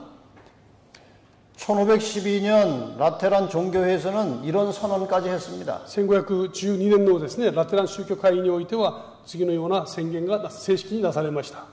그랬어요. あなたは地上にいるもう一人の神であられる。 하나님 노릇하는 것입니다. 自分が神だと言うんです。 그래서 천주교는 하나님만이 죄를 용서할 수 있는데 자신들이 하나님을 대신하고 하나님 노릇을 하기 때문에 고해성사를 통해서 사람들이 죄를 고백하게 하고 죄를 용서하는 거예요. ですからこの教皇はですね、自分の神ですから人々に罪を悔い改めさせですね、つまり懺悔ですね、懺悔をさせて、そしてこの教皇権、それを自らが罪を許していく権力を持つわけですね。 자, 그 다음에 성도를 괴롭게 한다고 그랬어요. 작은 뿌리. そして生徒らを悩ますとあります。 이 중세 시대에 천주교가 하나님의 백성들 핍박한 기록은 수없이 많이 나옵니다. 中世時代におけるこのカトリックがですね、イスラエルこの教皇神様を信じる民を苦しめた記録はたくさんあります。 1000년 이상 오랜 세월 동안 이 가톨릭이 하나님 백성들을 핍박했기 때문에 그 역사 기록이 많이 나와요. 1000年をはるかに超えるですね、期間の間、世界を支配している間にですね、たくさんの人々を迫害した記録が残っています。 뭐 그 중에 한 가지 기록을 소개하겠습니다. その中の一つだけですね、紹介をいたします。スペインの宗教裁判所の文書保険書に自由に出入りしていたロレンテによれば、裁判所だけで3万1000人以上の人が死刑に処せられ、家刑ですね、家刑に処せられ、29万人以上の人が過酷な刑罰に処せられた。チャールズ5世の統治下でオランダにおいて宗教のために死刑に処せられた人は、こういう当局者によれば5万人に達する記録が残っています。 이렇게 해서 이건 스페인의 한쪽에서 한동안 일어났던 일이지만 세계적으로 굉장히 많은 그리스도인들이 죽임을 당했어요. この記録はスペインの中で行われていた一つの記録に過ぎません。この当時ですね、世界的には本当にたくさんの人々が殺されたんですね。 여기 그림을 보시면은 하나님을 천주교가 가르치는 대로 믿지 않고 성경대로 하나님을 믿는 사람들, 올바른 기독교인들을 잡아다가 이제 천주교 말 들으라고 이렇게 고문하는 사진들이 그림들이 많이 나와 있어요. このたくさんのある絵の中の一つですけれども、このカトリックがですね、そのカトリックが教える通りに信じない人々、あるいは聖書の通りに神様を信じる人々を捉えてですね、迫害したり殺している絵がたくさんあるんですね。 이 당시에 사람을 고문하는 기구들이 굉장히 많이 발달했어요. この当時ですね、人々を迫害する、拷問するその機会がたくさん発達してきました。 아주 잔인한 방법으로 사람들을 이제 고문해가지고 예수 못 믿고 천주교 말 따르라 그런 거예요. ですから残酷な方法でその人々を苦しめてですね、カトリックが言う通りに神様を信じさせるためにこのようなことがありました。 나중에 죽일 사람이 점점 많아지니까요. 後にですね、この殺すべき相手がどんどん増えていきますと、 이렇게 이제 길거리 나와서 사람들을 죽였어요. 道端で殺していきました。 예, 목 잘라 죽이고 매달아 죽이고 뭐 여러 가지 잔인한 방법으로 사람을 죽였어요. 公主刑だとかですね、ありとあらゆる方法で人々を殺していたんですね。 특히 가장 유명한 사건은 1572년에 성 바들롬의 축일 대학살 사건이라고 역사책에 나와요. その中でもですね、とても有名な虐殺がありましたけども、歴史書の本の中にも記録されています。1572年。 예, 이 성 바들롬의 축일에 이 가톨릭에서 개신교인들을 다 초대했어요. 우리 같이 이 축일에 즐기자 하고 이제 초대를 많이 했어요. この1572年ですね、聖バルトロマイの祝日にですね、カトリックがプロテスタントの人たちを招待したんですね。仲直りしよう、あなたたちと仲直りするから来てくださいとたくさんの招待をしました。 네, 그렇게 이제 한 자리에 모아놓고 で一箇所に集めておいて、 그날 밤 12시 종이 울리면서 갑자기 가톨릭 교인들이 개신교인들을 죽이기 시작한 거예요. この夜中12時になった途端ですね、カトリックの人々がプロテスタントの人々を殺し始めたんですね。 2달 이상 죽였어요. 2ヶ月間殺しが続きました。 7만 명이 죽었어요. 7万人死んだとあります。 이런 일들을 하는 것입니다. このようなことが実際ありました。 이렇게 하나님 백성들을 핍박했어요. 작은 뿌리. ですからこの小さな角がですね、実際に神の民を迫害していたんですね。 그 다음에 작은 뿌리 또 하나 할 일은 때와 법을 변개한다 그랬어요. そしてもう一つですね、この小さな角がやるべきこと、時と法律立法を変える。 이것은 하나님의 법을 바꾸겠다는 거예요. これは神様の時を立法を変えるということを意味しますね。 천주교 문서에는 이런 이제 글귀가 있어요. カトリックにはですね、このような次のような文書が残っています。教皇はその権威が人からではなく神から来たものであるから、神の立法を修正することができ、地上における神の代理者として、彼は自分の羊たちをつないだり、説いたりすることができる、最も大きな権威を持って行動する。 하나님의 법도 교황이 바꿀 수 있다는 거예요. 神様の立法もですね、教皇が変えることができると文書にあります。 그래서 교황을 다른 말로 법왕이라고도 합니다. 법왕. ですからこの教皇をですね、別の言葉で法王というふうに呼びます。 교황권이라는 말을 법왕권이라고도 하고 있어요. ですから教皇権という言葉を法王権というふうにも使っています。 교황이 마음대로 법을 망가뜨리고 폐지하고 법을 마음대로 만들고 그런 일을 하는 거예요. 법왕이. ですから教皇がですね、自分が好きなように法を入れたり変えたりすることができる法王なんですね。 하나님의 법과 하나님의 때를 바꾸겠다는 말이에요. 神様の法律も変えて、神様の時も変えられると言ってますね。 자, 그러면은 하나님의 법에 기록된 때가 있어요. 聖書の中にですね、神様の時に関する記録があるんですね。 하나님의 법은 대표적인 법은 십계명입니다. 神様が定められた立法の代表的なものは10回です。 이 하나님의 법 가운데 때 혹은 시간과 관련된 법이 하나 있는데 그것이 네 번째 계명이에요. 神様のですね、この法律の中に時に関する記されている立法が一つありますけど、それが第4の戒めですね。 이 안식일을 하나님의 법에 명시된 안식일을 바꾸겠다는 거예요. つまりこの神様の立法の中に示されています時、これを変えようとしてるんですね。 상당히 긴 역사 이야기가 있습니다만 결론만 こ 말씀드리겠습니다. れはとても長い歴史があります。時間上ですね、結論だけ申し上げます。 하나님의 십계명이 출애굽기 20장에 나옵니다. 神様のですね、この10回、これが出エジプト記20章に記されています。 그런데 천주교는 교리 문답에 보면은 자기들 십계명이 따로 있어요. ところがカトリックはですね、カトリックの教える教理問答というところを見ますと、この自分たちの別の10回を持っています。 하나님의 십계명에는 네 번째 안식일을 지키라고 되어 있습니다. 神の戒めの中にはですね、大安息日を守りなさいとあります。 근데 여러분 천주교 십계명에는요 세 번째 계명에 주일을 지키라고 되어 있어요. ところがカトリックの10回にはですね、3番目になってて、主の日を守りなさいとあります。 분명히 성경에는 에스겔 20장 12절에 이렇게 기록되어 있습니다. 確かにですね、エゼキエル書20章にはこう書いてあります。私はまだ彼らに安息日を与え、私と彼らの間の印とした。これは主なる私が彼らを性別したことを彼らに知らせるためである。 안식일이 하나님 백성하고 하나님 사이의 표시라고 그랬어요. 安息日はですね、神様と神様のための間の印だとあります。 우리가 안식일을 지킬 때 私たちが安息日を守るときに、 하나님이 우리의 하나님이라는 뜻이고 神様は私たちの神様ですということを意味しますね。 우리가 하나님의 백성이라는 증거예요. 私たちが神様の民ですということの印です。 그 다음에 마가복음 2장 28절에 보면은 それで、マルコによる福音書を見ますと、 인자는 안식일의 주인이라고 그랬어요. この人の子はイエス様は安息日の主であるとあります。 그러니까 안식일 법은 주인이 하나님이십니다. ですからこの安息日のこの主人はですね、神様なんですね。 주인한테 허락도 받지 않고 이걸 바꾼 거예요. 主人に許可も得ずにですね、勝手に変えているわけです。 이 주일을 지키라고 하는 데 대한 이 좀 상세한 내용을 보면은 이 교리 문답서에 이렇게 나와 있어요. このカトリックでですね、主の日を守りなさいということに対する、教えですね、次の教え、次のようになっています。 이 천주교 교리 문답서는 제가 이제 조그만 책을 하나 가지고 있어요. この実はですね、このカトリックを信者になるとき学ぶ教理問答があるんですけども、それ私持ってますね。 여기 50페이지에 보면은 ここの50ページを見ますと、 문답이 이렇게 나와요. ここに質問と答えが書いてあります。 어느 날이 안식일이냐 이렇게 나와 문이. どの日が安息日ですかというふうにこう質問がありますね。 답은 뭐라고 나오는가 하면 토요일이 안식일이다 이렇게 나와요. 答えはですね、土曜日が安息日ですって書いてあります。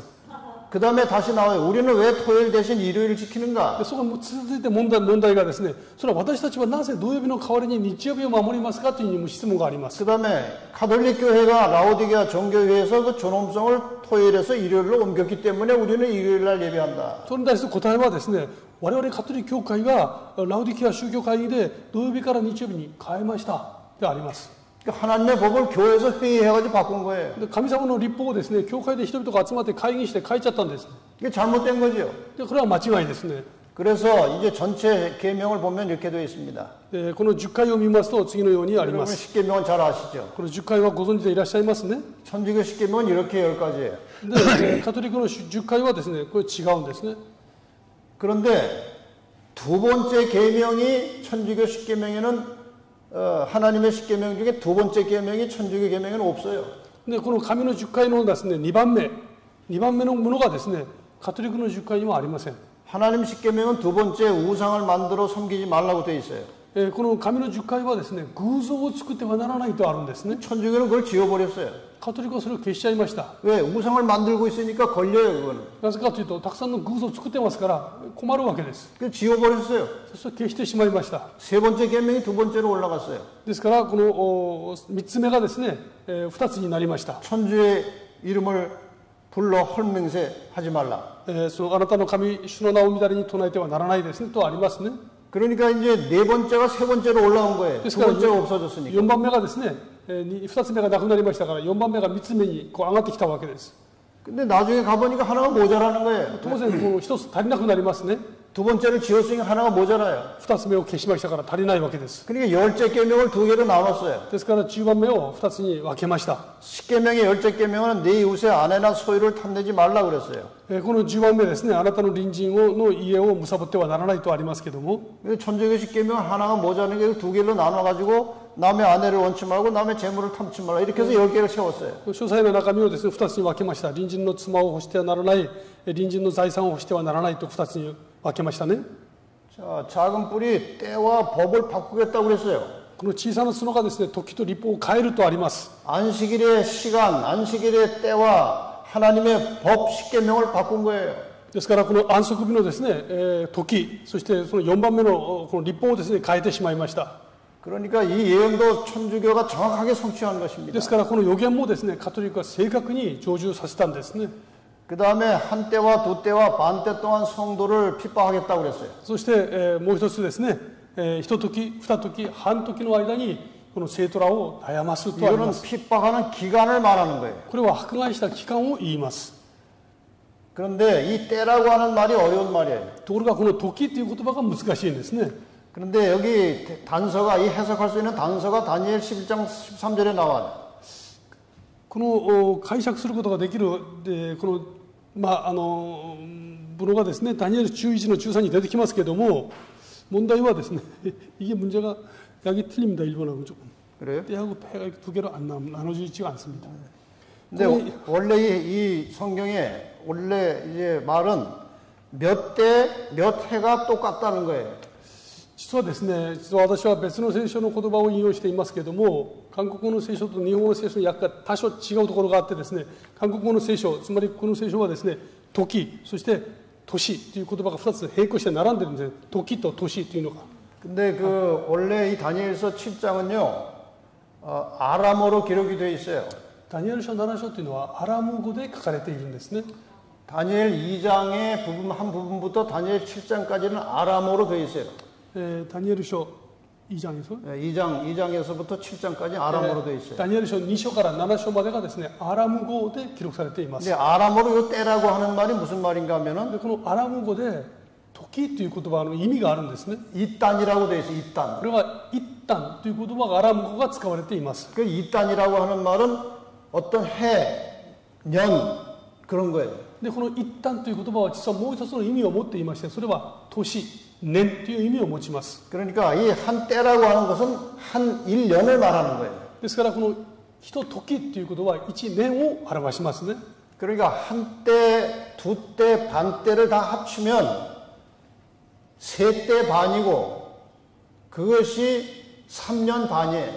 ですから一時、二時、半時でありますから、これをですね合わせますと1年、その次2年、そして半年になりますから、全部合わせると3年半になりますね。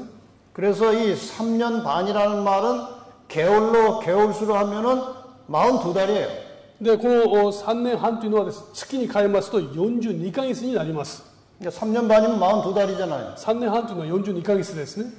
그 다음에 42달은 날짜로 계산하면 성경의 한 달은 꼭 30일로 계산이 되는 겁니다. この42ヶ月ですけども、聖書が言う1ヶ月は必ず30日で計算されます。 그러니까 42달을 날짜로 계산하면 1260일이에요. ですから42ヶ月を日にちに変えますと1260日になります。 그래서 성경에는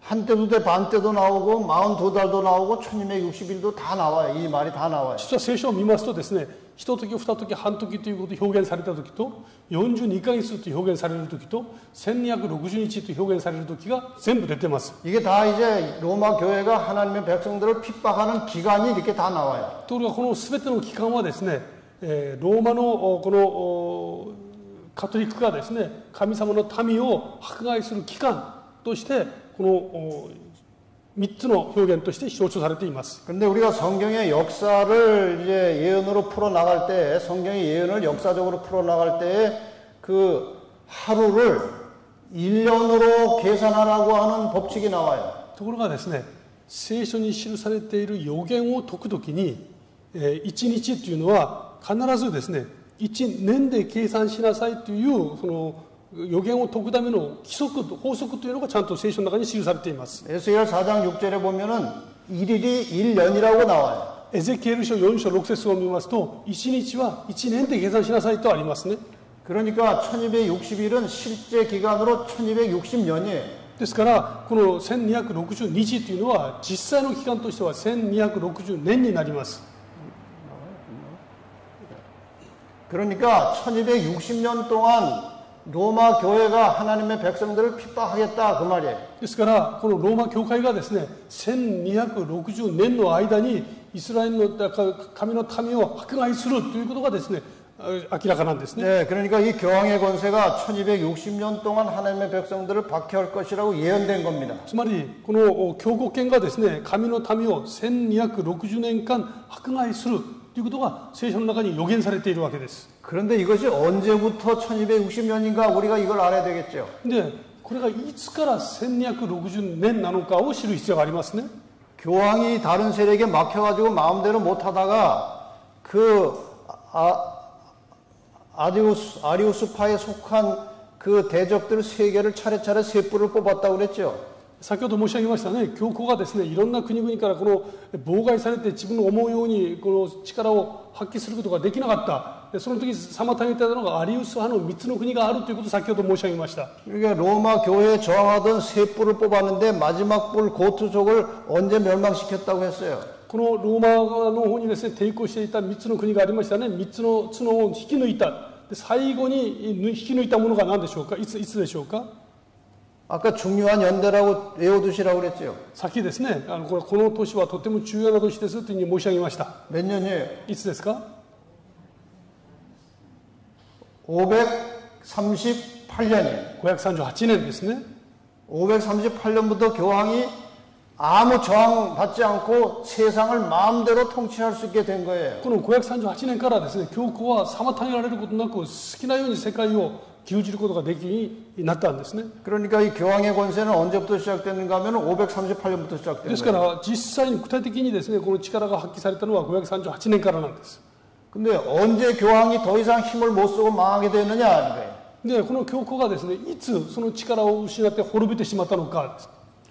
지금 여러분이 보시는 저 그림은 교황 비오 6세가 프랑스에 잡혀가서 감옥에 갇혀 있는 상태예요.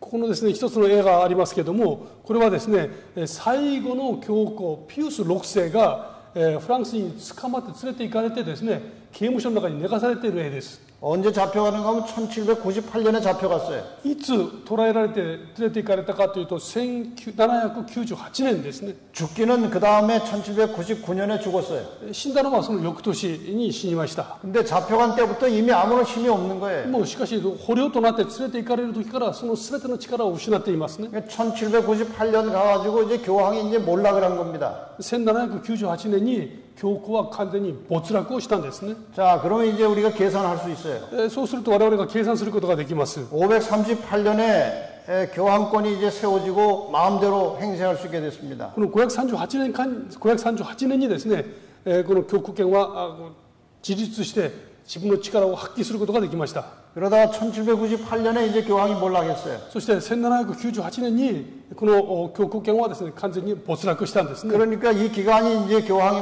활동한 기간이에요. でこの期間が教皇が活動した期間なんですね。 계산해 보세요. 몇 년인가? これ計算してみてください。何年になるのか。 정확하게 1260년입니다. 正確に1260年なんですね。 성경 예언은 정확한 거예요. 聖書の予言が明確に合ってますね。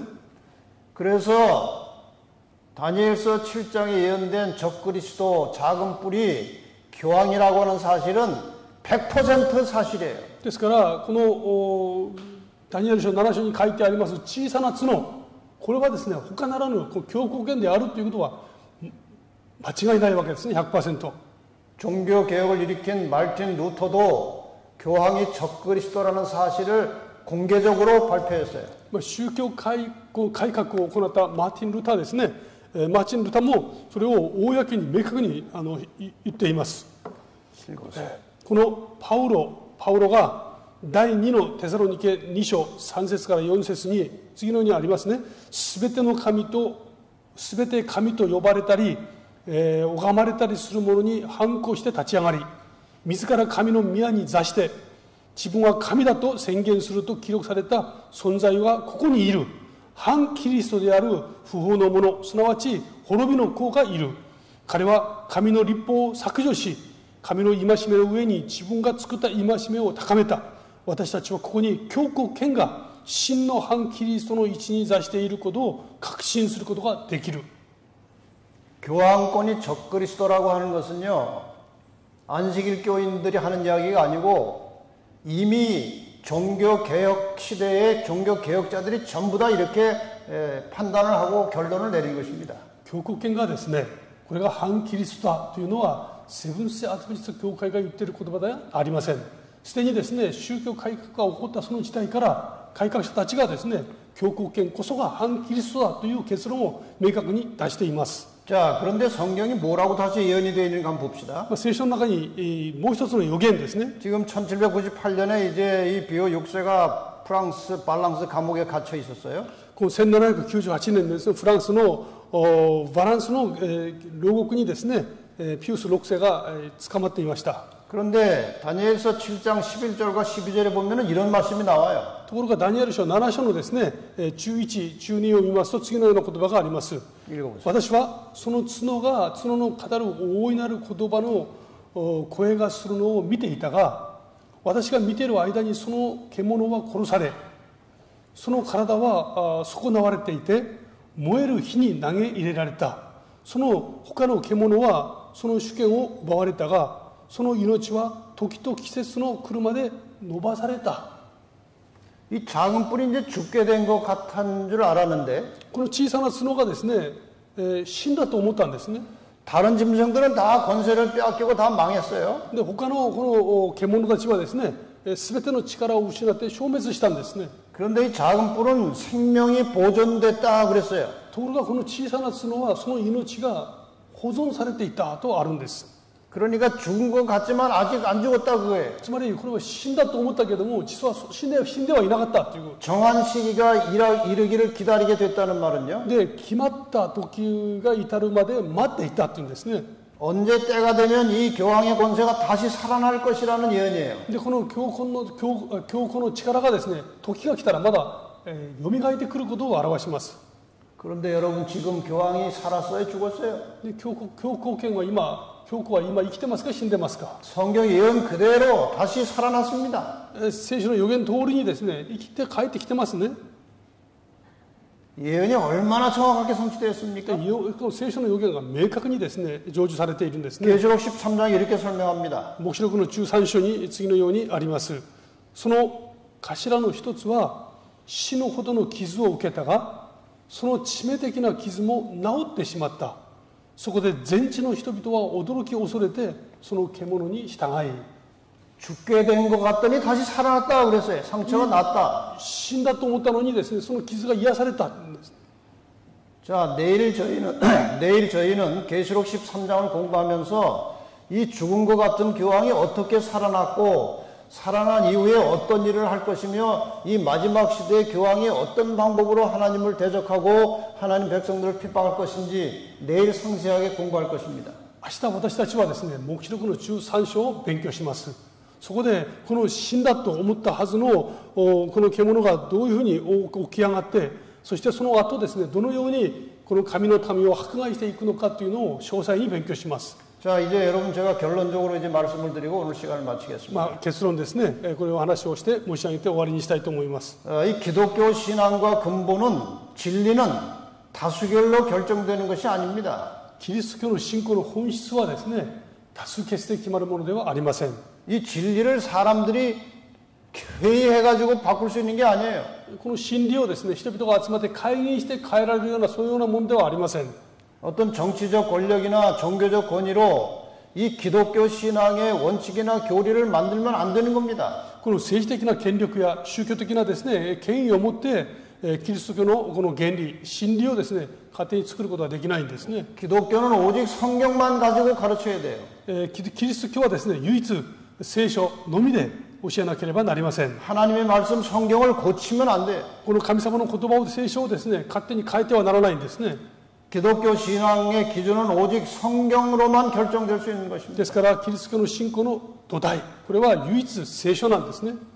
여러분 잘 생각을 하면서 교회를 다니시기 바랍니다. ですから私たちはよく考えつつ教会に通う必要がありま 무슨 す。 생각을 해야 되느냐? 何を考えるべきかというと、 현재 내 신앙이 성경에 근거한 것인가를 생각해야 돼요. 私の今の信仰がですね、ちゃんと聖書に基づいているかどうか。 그래서 우리는 개인적으로 기도하면서 성경을 계속 읽고 살피고 하나님께 지혜를 구해야 됩니다. ですから私たちは個人的にですね、よく祈りながら聖書をよく学ぶことが大事です。 사도행전 17장 11절 12절에 보면은 使徒行伝17章11節ですね。 이 베레아에 있는 사람들에 대한 이야기가 나와요. ここにはベレアのクリスチャンたちの姿が記録されています。 이 사람들은 아주 성경을 진지하게 연구한 사람들이었어요. この人々は真摯に聖書を勉強した人たちですね。 성경을 보고 이것이 그런가 저것이 그런가 해서 진리를 찾고 진리대로 순종하며 살던 사람들이에요. 全てがですね、聖書通りであるかどうかをいつも確認して聖書に照らして信仰生活した人たちです。 여러분 다 이 베레아 사람처럼 성경을 진지하게 연구하는 성도들이 되시기를 바랍니다. 皆様もですね、このベレアの人たちのように聖書を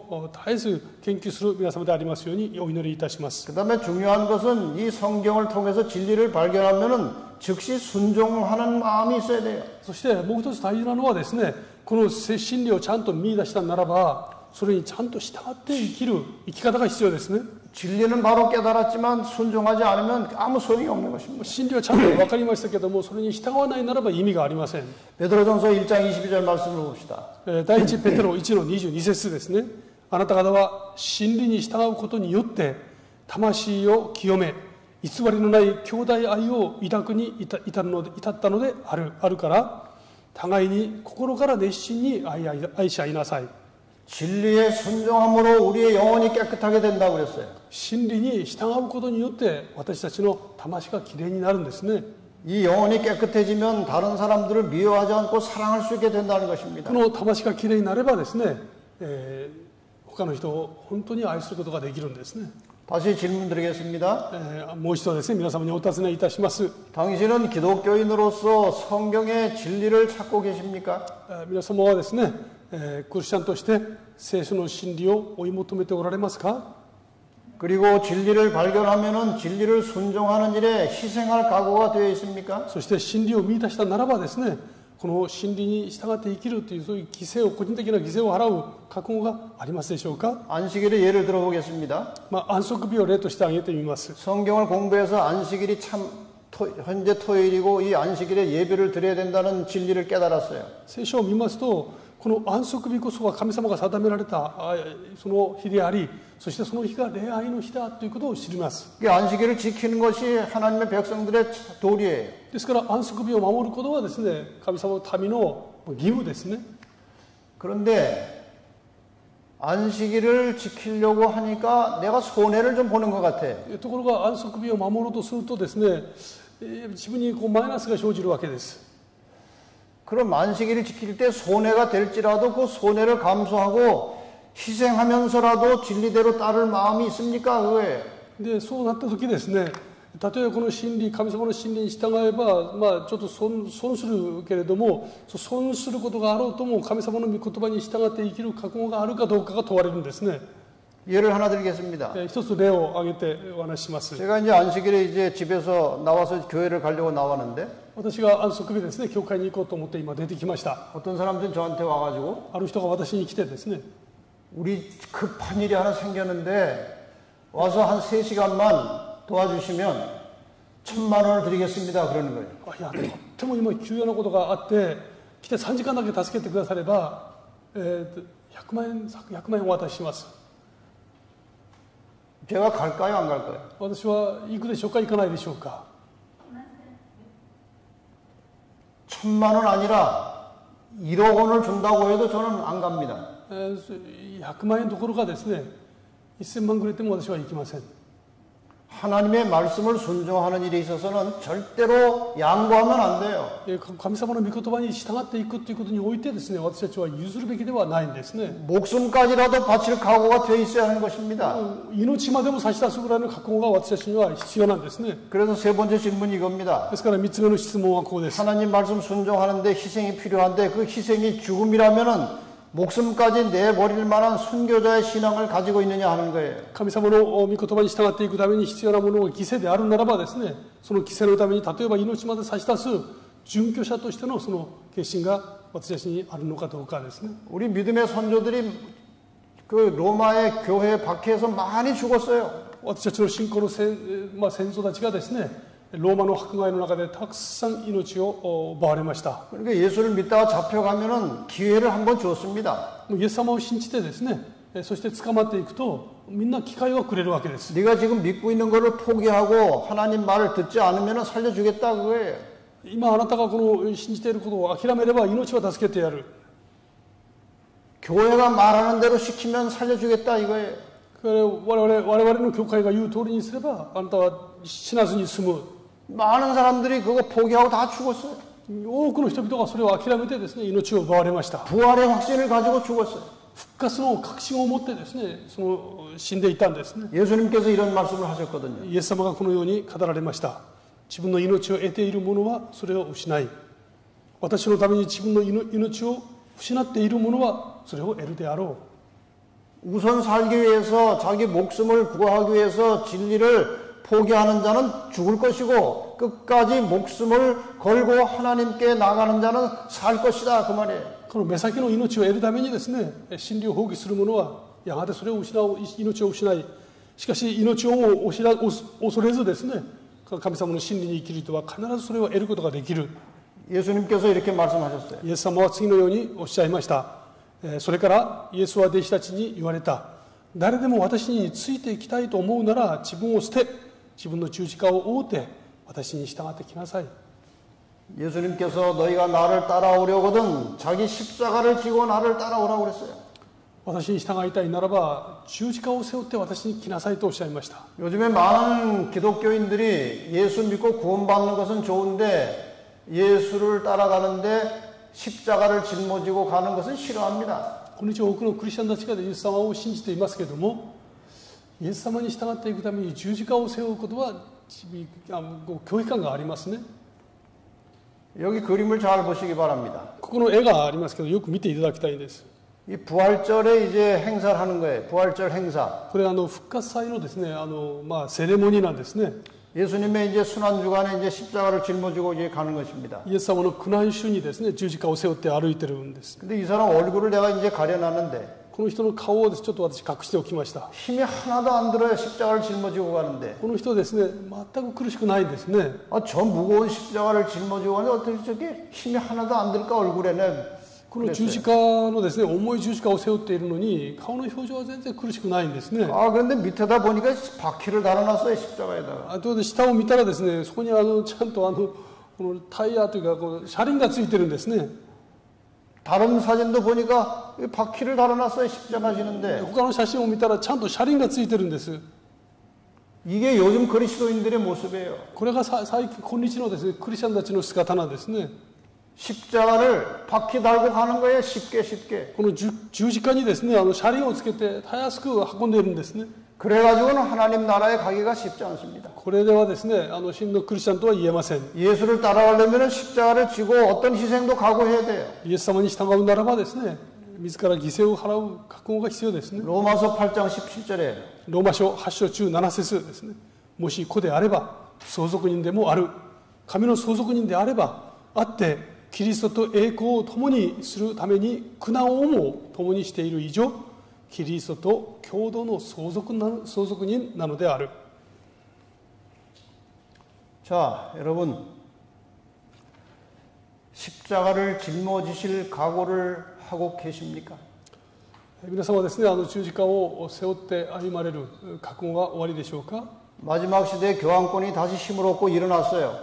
終わりの時代にですね、教国権は傷を負っていましたけども生き返ってきました。 내일 공부하시겠지만 다시 하나님의 참 백성들, 계명을 지키는 백성들을 핍박할 것입니다. 明日勉強しますけども、もう一度ですね、神様を信じる民に対する迫害を働きます。 지금 우리가 십자가를 짊어질 각오가 되어 있지 않고 어떤 핍박이 있어도 하나님 뜻대로 살고자 하는 결심이 없으면 나중에 핍박이 올 때 다 넘어질 겁니다. ですから私たちが今ですね、いかなる犠牲をも払う覚悟がないならばですね、この神様を民を迫害する時が来た時にみんなやめるはずです。 십자가를 진다는 것이 무엇인가요? 十字架を背負うとは何かですね。 읽으세요. 十字架を追うということは、十字架を背負うということは主のように生きることを言います。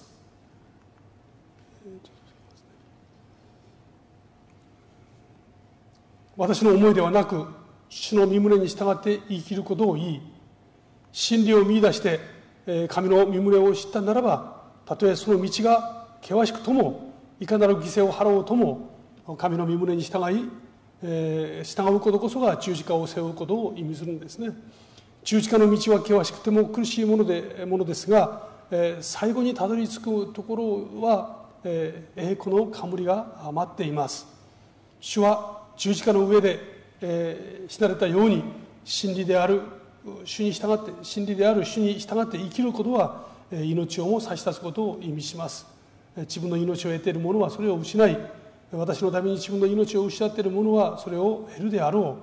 十字架を背負うことは主と共に十字架に釘付けられることです。そのように自我に死ぬとき平和と慰めが与えられるのです。十字架を背負うとは主のみを見つめることを言います。 여러분, 예수님께서 우리를 구원하시기 위해서 죄짐을 짊어지시고 십자가에 돌아가셨습니다. イエス様は私たちの罪を背負うためにですね、十字架を背負って死んでくださいました。 너희가 나를 통해서 구원을 받았으면 너희도 십자가를 지고 나를 따르라고 말씀하십니다. あなたが本当に救いを得たならばですね、あなた方も十字架を背負って私に従いなさいとおっしゃいます。 중세시대에 하나님의 교회와 성도들을 핍박하던 그 교황의 권세가 마지막에 다시 살아났습니다. この中世時代ですね、神の民を苦しめていたあの力がですね、今よみがえっていますね。 역사의 마지막에 다시 한번 이 사탄이 하나님의 백성을 핍박할 것입니다. この歴史の終わりの時にですね、この勢力は神の民の対して迫害を働くはずです。 기간이 길지는 않을 겁니다. 決してその期間は長くはないはずです。 아주 짧은 기간이지만 아주 격렬한 박해를 하려고 지금 사탄이 준비하고 있어요. この短い期間であろうけれども強烈なですね迫害を働こうと思って今サタンは準備しているんですね。 내일 우리가 그 공부를 하겠습니다. 明日私たちはそのことについて学びます。 여러분 끝까지 하나님께 충성하는 그리스도인들이 되시기를 바랍니다. 皆様ですね最後まで神様に従う民であるようにお祈りいたします。 내일은 짐승의 표 환란과 666에 대해서 공부하겠습니다. 明日はですね獣の印と666について勉強いたします。 바로 기도하고 마칩시다. 시간이 지났으니까. 最後にお祈りをしてですね終わりにいたします。 기도하겠습니다. 하나님 아버지, 이 어두운 세상을 살아가는 저희들에게 예언의 빛을 비춰주시고 과거와 현재와 미래를 알려주셔서 감사합니다. 主なる神様、この暗闇の中にあって御言葉を通して明るく私たちの足元を照らしてくださり、そして未来に対する希望を持って生きることが許されていますことを感謝いたします。 사탄이 우는 사자처럼 돌아다니면서 삼킬 자를 찾고 있습니다. 今そのサタンはまるで吠えたける死のようにその犠牲とすべき民を探しています。 이 세상의 악의 세력들을 이용해서 마지막 때 하나님의 백성들을 또 핍박할 것입니다. この終わりの時にこの真の民に対する迫害が起こるであろうと思います。 저희의 믿음을 굳게 붙들어 주시고 최후의 마지막 선악의 싸움에서 승리할 수 있도록 우리를 지켜주시고 보호하여 주시옵소서. 私たちの信仰を確かなものとしてくださり、必ず主の道からによって勝利することができるように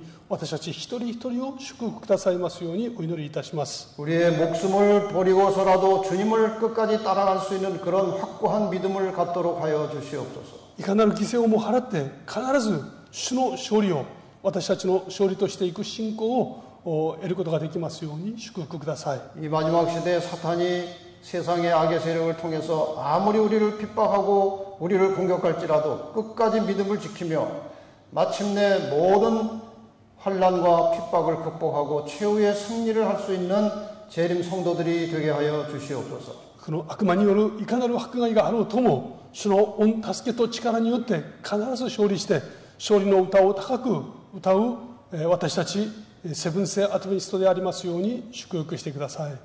여기 앉아 계신 분 중에 오늘 말씀을 들은 분 중에 한 사람도 나고자 되지 않게 하시고 마지막 최후의 승리를 거두고 하나님 나라에 들어가도록 축복하여 주시옵소서. 今日この場におられるまたこのメッセージを共にされる全ての方々が一人も欠けることなく最終的な勝利を得て主と共に喜びの賛美を歌うことができますように祝福してください。 예수님의 이름으로 기도합니다. イエス様の皆によってお祈りいたします。アーメン。